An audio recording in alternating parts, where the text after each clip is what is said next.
तो उत्तर प्रदेश की बात संभल से हो रही है और लगातार हम चर्चा कर रहे हैं और हमारा मकसद है कि हम हर वर्ग से बात करें, स्वास्थ्य के क्षेत्र से जुड़े लोगों से, शिक्षा के क्षेत्र से जुड़े लोगों के से, साथ ही साथ जो बिजनेसमैन हैं, व्यापारी हैं, उन तमाम लोगों से बात करें जिससे पता चल सके कि उत्तर प्रदेश के इस संभल जिले में क्या खामियां हैं और किस तरह इस जिले का विकास हो सकता है। और आप देखिए हमारे खास मेहमान हैं डॉक्टर कमल किशोर जी, आपका बहुत बहुत स्वागत है। आप विश्वकर्मा अस्पताल चलाते हैं सर, स्वास्थ्य के क्षेत्र में बहुत अहम भूमिका है आप लोगों की। अगर आपकी जर्नी की बात करें कमल किशोर जी, कैसे देखते हैं अपनी जर्नी को आप? शुक्रिया आपका जयप्रकाश जी, और जी मीडिया को बहुत बहुत धन्यवाद जो चंदौसी में आकर चंदौसी को प्रेजेंट कर रहे हैं। यहाँ पर बैठे हुए सभी लोगों का इससे मनोबल बढ़ रहा है क्योंकि हम एक ऐसे मंच पर जा रहे हैं जहाँ से हमारी अपनी एक पहचान होती है। और ये पहचान, जैसे आपने पूछा कि कैसे अपनी जर्नी देखते हैं, तो मैं भी अपनी पहचान चंदौसी से ही करता हूँ और चंदौसी को ही अपने आप को प्रेजेंट करता हूँ। क्योंकि लंबे समय बाहर रहने के बाद भी मैंने यही प्लान किया था कि चंदौसी में वो चीज़ दी जाए जो कि हमने यहाँ से प्राप्त की है, यहाँ से शिक्षा प्राप्त की है, इसको हम रिटर्न करें। तो रिटर्न करने के लिए ही यहाँ प्लान था, जो अपना प्रोफेशन है उसको यहीं शुरू किया जाए और एक ऐसी व्यवस्था की जाए जो हमारे लिए ज़रूरी है, जो रूरल एरिया में ज़रूरत है। तो एक ऐसे सिस्टम का निर्माण किया, विश्वकर्मा हॉस्पिटल का निर्माण किया, जो कि एक विज़न था फादर का, हमारे शिवप्रसाद सिंह जी का। तो उस विज़न को पूरा कर दिया और उस विज़न के साथ साथ यहाँ पे होने वाले आम जनता की ज़रूरतों को समझते हुए हॉस्पिटल में सारी सुविधाएं एज़ पर डिमांड पूरी की गई। और हम आज बहुत अच्छी पोजीशन में हैं कि यहाँ पर हर साधारण आदमी को, हर व्यक्ति को वो सुविधाएं दे पा रहे हैं जिसके लिए वो लोग बाहर जाते थे। अगर हम अपने आपके विश्वकर्मा हॉस्पिटल की बात करें तो पिछले 6 से 7 साल वक्त हो गया आपको इस क्षेत्र को या इस अस्पताल को शुरू किए, तो आप लोगों की अचीवमेंट क्या रही? और एक सबसे बड़ी बात है क्योंकि आप जब छोटे ज़िले में होते हैं तो लोगों को कहीं ना कहीं प्राइवेट अस्पतालों पर भी निर्भर रहना पड़ता है और ऐसी स्थिति में लोगों को निजी अस्पतालों पर ये सवाल उठते हैं कि इनका महंगा इलाज है। तो इस स्थिति से भांपते हुए लोगों को सस्ता इलाज और आपकी 6 से 7 साल की जो अचीवमेंट है वो क्या रही है? ये बहुत अच्छी चीज़ पूछी आपने, क्योंकि जब मैं दिल्ली में था और वहाँ जॉब करता था एसआरशिप मैक्स हॉस्पिटल में, तो हमने सोचा कि जो चीज़ हम यहाँ पर देख के यहाँ के लोगों को दे रहे हैं, यहाँ आकर वो मोटा खर्चा करते हैं, एक महंगा खर्चा होता है, तो क्यों ना ये चीज़ हम चंदौसी में ही कम कीमतों पर उपलब्ध कराएँ। मेरा जो कंसंट्रेशन था कार्डियोलॉजी डिपार्टमेंट को लेकर था। तो कार्डियोलॉजी डिपार्टमेंट जिसमें कि समय नहीं है, बाकी सब कुछ है। तो समय का बचाने के लिए हमने जो रिकार्ड भी किया वो इसीलिए किया कि रिमोट एरियाज़ के लिए ही गवर्नमेंट ऑफ इंडिया ने इसको डिज़ाइन किया था, इग्नू ने डिज़ाइन किया था कि ये आप करिए कोर्स और दिल्ली में नहीं काम कीजिए, आप ऐसी जगह काम कीजिए जहाँ पर कैथ लैब उपलब्ध नहीं है, जहाँ हर तरह की कार्डियक इमरजेंसीज़ हैं। और हर तरह की कार्डियक इमरजेंसीज में सिर्फ हार्ट अटैक ही नहीं होता है, भिन्न भिन्न प्रकार की कार्डियक इमरजेंसी हैं जिसको कि समय से अगर इलाज मिल जाए तो वो बचाया जा सकता है। तो वही चीज़ जो बड़े शहरों में थी ज़्यादा दामों पर, वही चीज़ हमने कम से कम दामों पर चंदौसी में उपलब्ध करा के समय को बचाकर जान को बचाने का प्रयास किया है। आपने जिक्र किया क्योंकि अटैक वाले आजकल आप देख रहे हैं कि बहुत सारे केसेस आ रहे हैं, या आपको लग रहा है कि वो शहरी इलाकों में इस तरह की घटनाएं ज़्यादा हो रही है, या जैसे संभल जैसा एक छोटा ज़िला है यहाँ भी इस तरह की घटनाएं बढ़ रही हैं? और इस तरह की घटनाएं, क्योंकि एक अच्छे मैसेज भी जाएगा कि लोग अटैक से कैसे बचे, क्योंकि कम उम्र में भी लोग दौड़ते दौड़ते लोगों की मौत हो जाती है, नाचते नाचते लोगों की मौत हो रही है, लोग कोई रोल प्ले कर रहे हैं तो उनकी मौत हो जाती है। इस तरह की सिचुएशंस क्यों आ रही हैं और उनसे कैसे लोग बचे? ये आज की डेट में बिल्कुल ही एक बर्निंग टॉपिक है, क्योंकि आज की डेट में अगर हम देखें, शहर चंदौसी ले लीजिए या बाहर ले लीजिए, यंग से यंग ब्लड भी हार्ट अटैक के शिकार हो रहे हैं। और बेसिक सी जानकारी जो पब्लिक को नहीं है वो ये है कि अपना स्वास्थ्य, जिसको कि हम देखना नहीं चाहते। अगर यहाँ बैठे हम 4 लोगों को बोलें बीपी चेक करा लीजिए, तो पता नहीं होगा या नहीं होगा, लेकिन बीपी बढ़ जरूर जाएगा। उनको अपने आप को आईना देखने में डर है इस बात का कि मेरा स्वास्थ्य का पैरामीटर कहाँ है। सभी चीज़ों को हम अच्छे स्टैंडर्ड से लेते हैं, रिबॉक का शूज़ लेंगे, उसकी जैकेट लेंगे, लेकिन स्वास्थ्य के लिए कभी भी अच्छी केयर को नहीं जाएंगे। तो अपना पैरामीटर, मेरा मैसेज यहाँ पर बैठे सभी को होगा या इसके माध्यम से जहाँ भी हम दिखा सकते हैं उनको होगा कि अपने हेल्थ चेकअप रूटीन में ज़रूर करवाइए।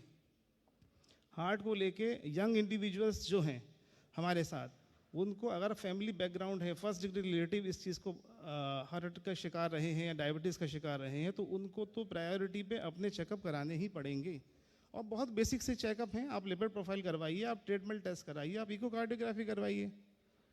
अगर आपके साथ एसोसिएटेड चीज़ें हैं तो ये चीज़ आपको जल्दी फ्रीक्वेंसी में करानी होंगी। लेकिन शरीर जो हम ले रहे हैं उसको डाइजेस्ट करना ज़रूरी है।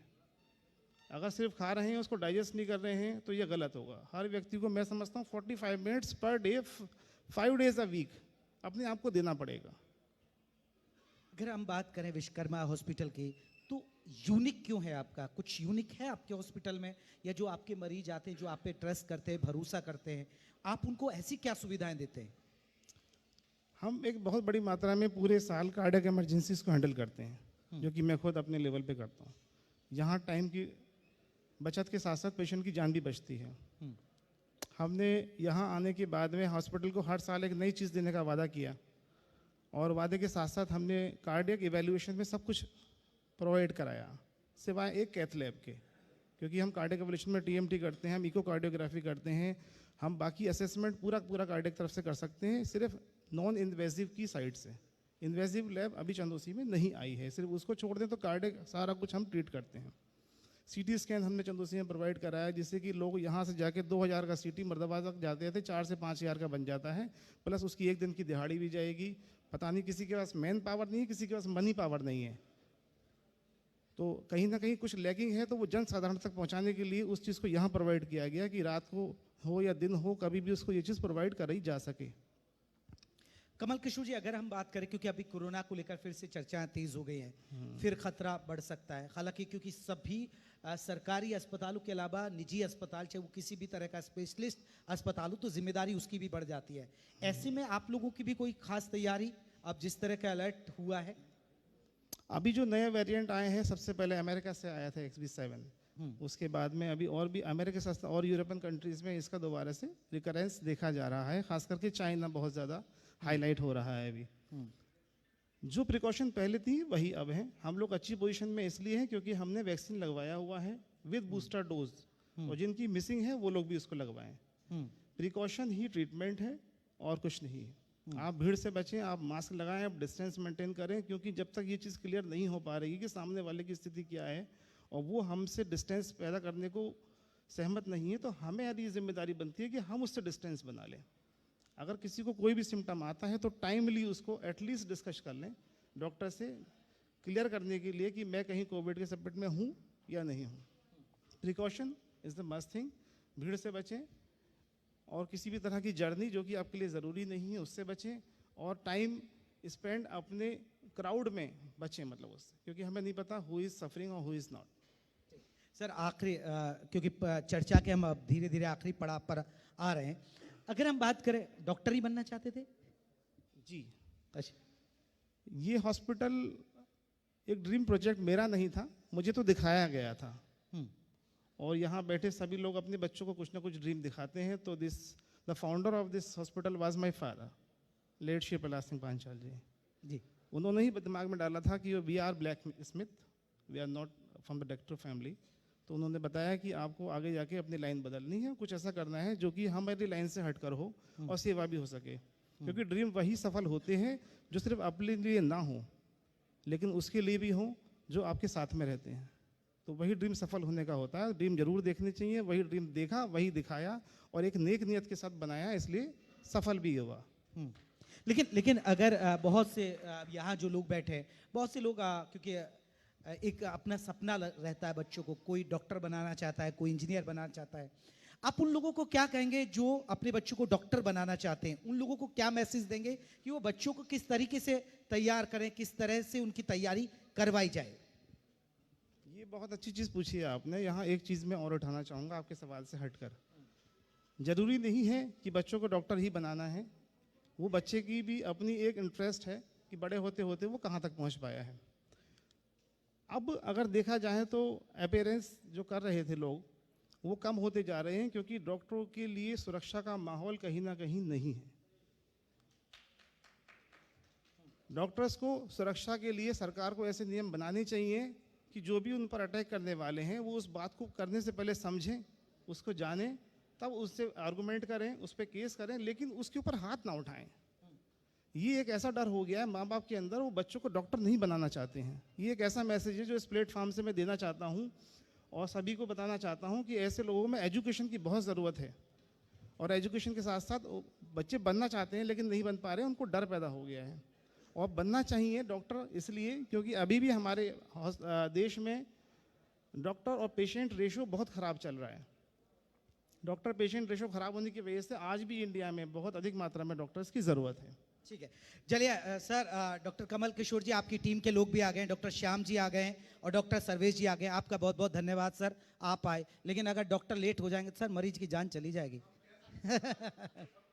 सर अभी चर्चा चल रही है तो डॉक्टर श्याम, सबसे पहला सर्वेश जी, अगर हम बात करें, क्योंकि कोरोना की अभी जिस तरह चर्चा हो रही है, अभी कोरोना का एक खतरा बढ़ रहा है, ऐसी स्थिति में क्या विश्वकर्मा हॉस्पिटल तैयार है या आप लोग तैयार हैं, और लोगों को क्या मैसेज और संदेश देंगे? सबसे पहले मैं ये कहना चाहूँगा कि जो नया वेरिएंट आया है BF.7, ये इंडिया के लिए इतना ज़्यादा डेंजरस नहीं होगा जैसा अनुमान लगाया जा रहा है। और दूसरी बात ये कि हम चंदौसी के लोग इसके लिए पूरी तैयार हैं। पिछले कोरोना में भी हम लोगों ने बहुत अच्छी तरह से तैयारी के साथ काम किया था। हमारा सरकारी अस्पताल, खास तौर से डॉक्टर हरविंद सिंह, डॉक्टर पटेल जी और हमारी CMO साहब, सबका बहुत साथ रहा है IMA को। और मैं सबसे यही गुजारिश करूंगा कि सब लोग जो है मास्क पहन के रहें, सोशल डिस्टेंसिंग का पालन करें। ठीक है, डॉक्टर श्याम, अगर आप बात करें, क्योंकि निजी अस्पतालों में बड़ी इश्यूज आते हैं कि जैसे अभी जो सरकारी मेडिकल पॉलिसीज हैं उसका इस्तेमाल करना मरीजों के लिए क्या सुविधाजनक आप लोगों ने अपने अस्पताल में बनाया है और किस तरीके से आप इम्प्लीमेंट करते हैं उनको? हेलो जी, thank you for calling us here sir. जैसा आपने बताया कि प्राइवेट हॉस्पिटल्स में इंश्योरेंस पॉलिसीज़ का यूज़, मैं आपको बता दूं कि Chandausi is not a big place. ये एक छोटी तहसील है, डिस्ट्रिक्ट संभल की अच्छी तहसील है। हम लोग के यहाँ अब काफ़ी अच्छे अच्छे हॉस्पिटल्स आ गए हैं और वो लोग TPA के थ्रू डिफरेंट टाइप की जितने भी TPA हैं, जितने भी इंश्योरेंस पॉलिसीज़ चल रही हैं, ऑलमोस्ट अधिकतर हॉस्पिटल में उन TPAs को यूज़ करा जा रहा है और उसके लिए TPA डेस्क अलग बना दी गई है। सभी लोग TPA डेस्क के थ्रू वो फैसिलिटीज़ जो आप लोग चाहते हैं इंश्योरेंस कंपनी से वो मिल रही है और भविष्य में और ज़्यादा हॉस्पिटल्स उसको लेना चाहते हैं। डॉक्टर साहब, एक बड़ी बात है क्योंकि TPA का उन्होंने जिक्र किया। अक्सर ये एक आदमी के जहन में होता है कि अगर कोई TPA का आ गया ना तो भैया ये अस्पताल वाले तो मोटा बिल बना देते हैं। ये चीजें एक होती है जहन में। क्या ऐसी चीजें आप फेस करते हैं? मरीजों की जो मरीजों के तीमारदार आपसे भिड़ जाते होंगे कई बार, भैया इतना बिल बना दिया क्योंकि TPA आपने तो काट लिया होगा हमारा। नहीं, ये तो गलतफहमी है, ऐसा नहीं होता है। हाँ। TPA में पहले से प्रिस्क्राइब होता है कि किस पैकेज में जाना है। जैसे मेरा अस्पताल आयुष्मान के अंतर्गत आता है, तो उसमें पहले से प्रिस्क्राइब है किस पैकेज में जाना है, कौन से मरीज उस पैकेज में लिया जाना है। उसमें मरीज पे कोई ना कोई बर्डन पड़ता है ना कुछ प्रॉब्लम होती जरा भी। आयुष्मान का जिक्र किया तो आयुष्मान योजना, क्योंकि प्रधानमंत्री नरेंद्र मोदी का सपना है, ड्रीम प्रोजेक्ट, और बड़ी तेजी के साथ वो स्वास्थ्य के क्षेत्र में इसे लागू करवाना चाहते हैं जिससे गरीबों तक बेहतर इलाज पहुंच सके। उसको आप अपने अस्पताल में इंप्लीमेंट कैसे कर रहे हैं? आयुष्मान योजना का हमारे हॉस्पिटल में और हमारे हॉस्पिटल के जरिए पेशेंट्स को बहुत ही ज़्यादा बेनिफिट हो रहा है क्योंकि इसके जरिए पेशेंट्स की एंजियोप्लास्टी हो रही है, बाईपास हो रहा है। पेशेंट्स जो गरीब तबके से आते हैं उनको गवर्नमेंट ने पहले ही इस चीज़ को प्रोवाइड किया गया है। और आपके माध्यम से ये कहना चाहूँगा कि जिस तरह से शायद उत्तराखंड में एक बहुत अच्छी पॉलिसीज़ के तहत और बहुत कम समय में आयुष्मान कार्ड बनाए जा रहे हैं, इसी तरह से हमारे यहाँ भी इसकी और प्रोग्रेस होनी चाहिए और ज़्यादा से ज़्यादा बननी चाहिए क्योंकि बहुत ज़्यादा पेशेंट्स को हमने पिछले साल 2 साल में आयुष्मान से बेहिसाब स्टेंटिंग और प्लास्टिक करवाई है जिनको वास्तव में ज़रूरत है और पैसे नहीं है, गरीब हैं, 1 लाख रुपए एक बार में खर्च नहीं कर सकते, 10-10 हज़ार करके 10 बार में कर देंगे।